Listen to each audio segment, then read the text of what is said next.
Hi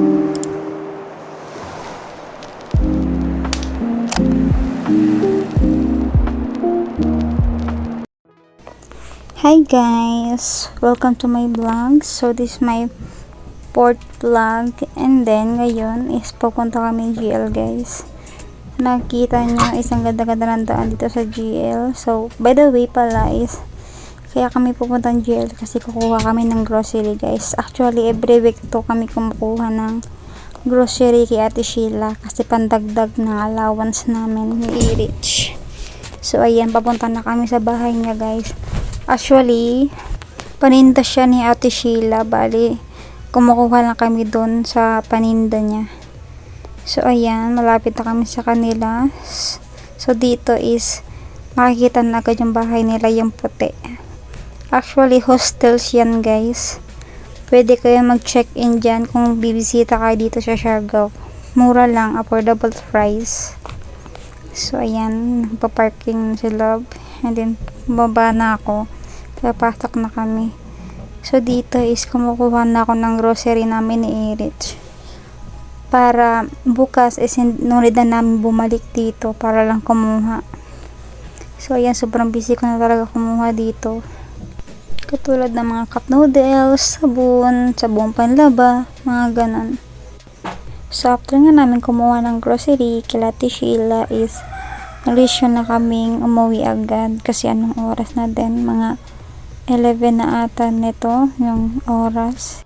And then need ko pa magpahinga siguro ng mga isang oras bago ako maghanda para sa event mamayang hapon. So ipapakita ko muna sa inyo kung gaano nga ba dito kaganda sa Siargao.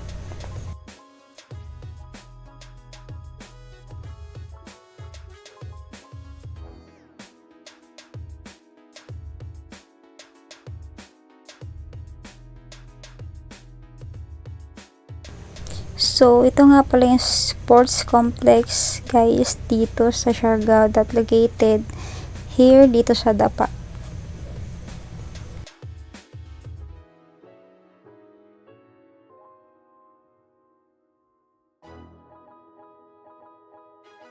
So, bali dito guys is nakauwi na kami and then nagre-ready na po ako para sa event namin mamaya. So, bali dito is alauna na. Kita nyo naman is nagre-ready na ako mag-makeup. Nalagay-lagay na ng kung ano-ano. Ayan. Sobrang busy ko na kakahanap ng mga kung ano-ano ang abubot ko dyan.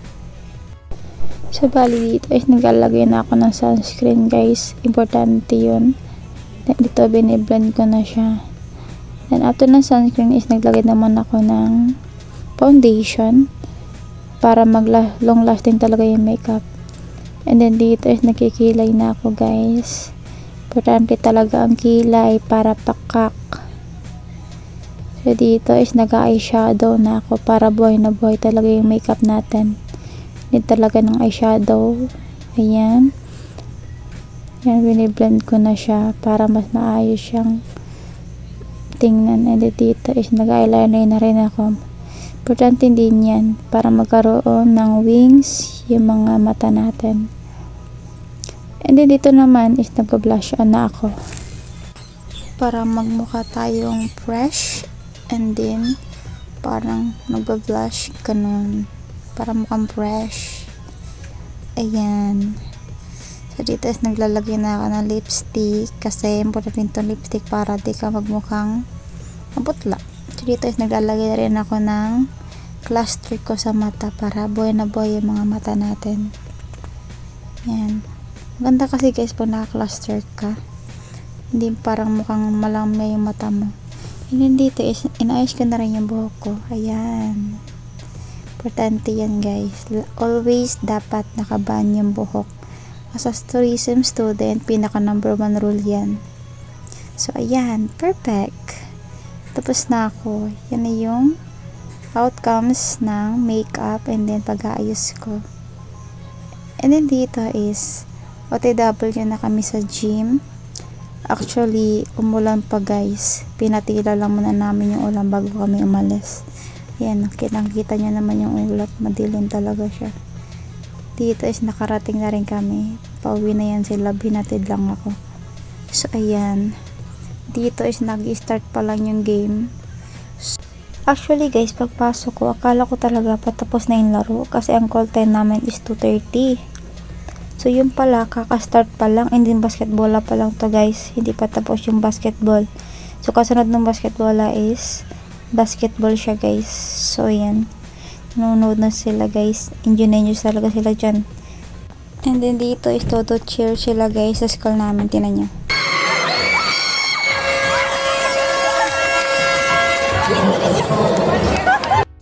Kitang-kita nyo naman ang mga reaksyon, grabe. Tawang-tawa ko sa kanila guys. Ayan, pakit-kit pa sila. Sai, hi Kim, hi Sai, shout out. At dahil nga sobrang tagal matapos nitong basketball is nag-i-enjoy muna silang manood. Tingnan nyo, tawang-tawa ko sa mga reaksyon nila guys. Grabe, makatili. Kala mo talaga. So ayan, tingnan nyo naman ang pack. Sige. Ayan, wow, grabe, proud na proud. Tinuruan pa talaga ni Sai paano pa demure na palakpak. So ayan, wow, enjoy na enjoy sila guys. Dito banda is may muntik na mag-away dahil nga di naman talaga actually sinasadyang musiko. So dito may nasi-cheer guys sa school namin, kita nyo naman. So dito guys is last game na siya, finally. Anong oras na to? Alas 6. Ang sabi 2:30. Tapos ayan, alas 6 na guys, bago natapos talaga. Ilang oras kami nag-antay? 3 hours o 4 hours? At saka tanampit namin dyan, kakahintay na matapos. And tada! For how many hours na paghihintay namin, sa wakas natapos na rin yung game. So dito is inaayos na talaga nila yung mga upuan after ng game, kasi dito upo yung mga athletes. Yes, guys. Wow! Beautiful! Hi! Ako. Bakit hindi? Sabok sa isa at kumimip. Kita nyo naman, kukulit nila guys, pero ang pretty, right? So dito is nagbi-briefing na kami. Binibriefing na kami guys kung paano namin ibibigay yung foods na mga athletes para maging maganda yung flow ng program. Tapos hindi kami magmukhang ewan kakabigay ng mga foods in para diri siya mukhang magulo. Tingnan habang nagbibigay kami.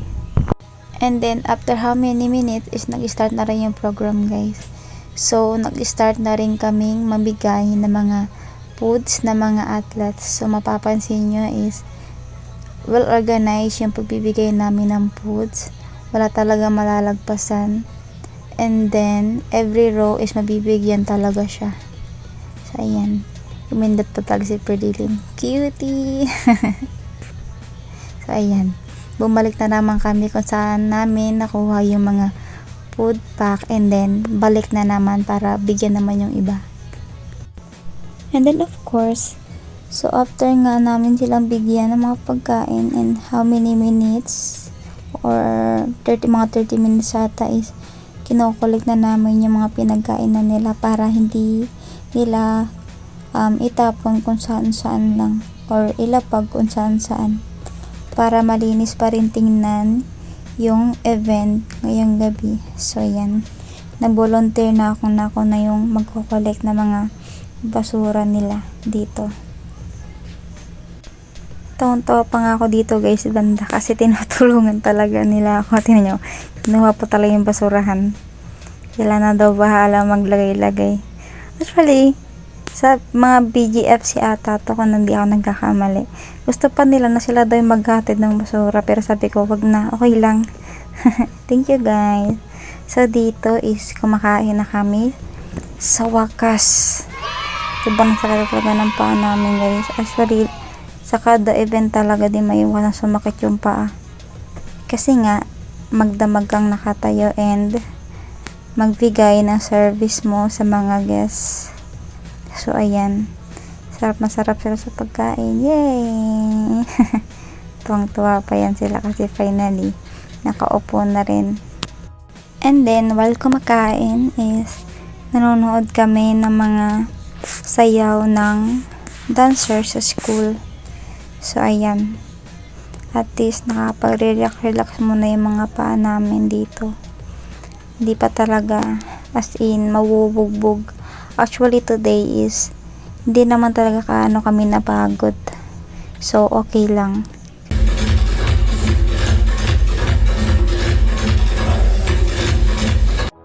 By the way guys, ito pala yung pack lunch namin. Actually guys, as an usherette, actually nakakapagod talaga siya guys. Wala lamang trabaho na di nakakapagod, pero nakaka-enjoy naman as the same time. Tulad ngayong araw kasi is last event na to, so hindi naman kami gaano totaling pagod talaga kasi anong oras na rin nagsimula. And then, mga ilang oras lang din kaming nakatayo and then nagsiserve sa mga guests. Di katulad ng mga nakaraang event na sobrang pagod na pagod talaga siya na buong araw ka talagang nakatayuin palakad-lakad. Ngayon kasi, nagbigay lang kami ng food pack sa mga athletes and then, onting serve lang din sa ibang guests, mga ganun lang. So, nakaka-enjoy lang din siya. And hindi siya gaanong nakakapagod. Katulad ngayon, after namin mamigay ng mga food pack sa mga athlete is mga ilang minuto din is nakaupo din kami and then diretso kami binigyan ng pack lunch namin ngayong gabi. And then guys, I'm grateful na habang nag-aaral ako dito sa SIAT, dito sa Siargao is nabigyan ako na maraming opportunities and experience na maka-join sa mga ganitong klaseng events as an usherette. I'm very grateful to our Dean, Ma'am Joby, na siya po yung nag-encourage sa akin na maging usherette sa school namin. Transfer kasi ako dito guys sa SIAT last year lang. Nag-aral kasi ako guys sa Our Lady of Fatima University sa may Antipolo. And then, si Ma'am Joby is in-encourage niya ako na sumali sa usherette kasi naniniwala siya na may potential ako sa mga ganitong pag-handle ng mga guests sa isang event. So, I'm very thankful kay Ma'am Joby. Hi Ma'am! We love you! So, ayun guys. Kahit pa may mga opportunities akong hindi ko na-grab nung nag-aaral pa lang ako sa Olfo is at least nabawi naman dito habang nag-aaral ako sa SIAT. So dito guys is awarding na and then tinatawag na yung mga nanalong champion, first, second, tsaka third. So ayan. So bambisi na sila magtawag guys ng mga winner dito.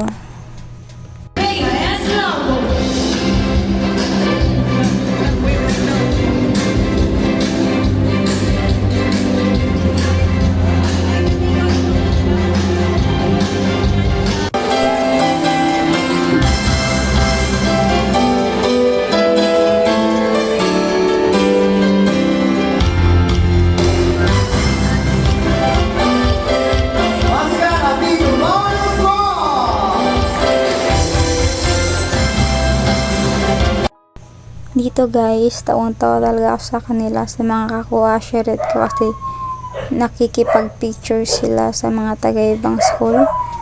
I don't know kung basketball player ba to or nakita lang nila somewhere at napugian sila. Hindi ko alam. Tuwang-tuwa pa si Krits. So dito guys is photo off na ng mga SIAT Seahawks. Actually guys, dapat kasama kami dyan pero sige na lang, hindi na kaya, hindi na maapas. So ayan, dito guys is tinan mo, sa sobrang pagod is sa sobrang sakit ng paa, nagbubad na ng heels. Tangdo talaga. So dito guys is patapos na yung event. So finally, ay, sa 4 na araw ng event na to, sobrang nakakapagod talaga. lalong-lalo na ako kasi gamit na gamit talaga kaming apat nila Junji, ni Gob, ni Ken, tsaka ako nung first day ng event kasi kami yung sumalubong sa VIP. Kung nakita nyo yung first vlog ko, day 1. So ayan, nagkakasiyahan na sila guys. Yan, nag-uumpisa na mag-party. Sobrang busy na talaga nila. Of course, deserve naman talaga nila yan kasi sa ilang araw nilang pagpapagod na mag-practice, mga ganon, para paghandaan yung event na to is mag-party. So, it's party time!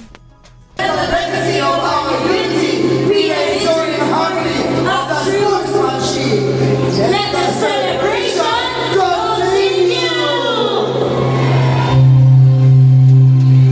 It's now time to party. Let's go, let's sing, have a good night. This woman is my destiny. Say, someday there's a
Cause I don't want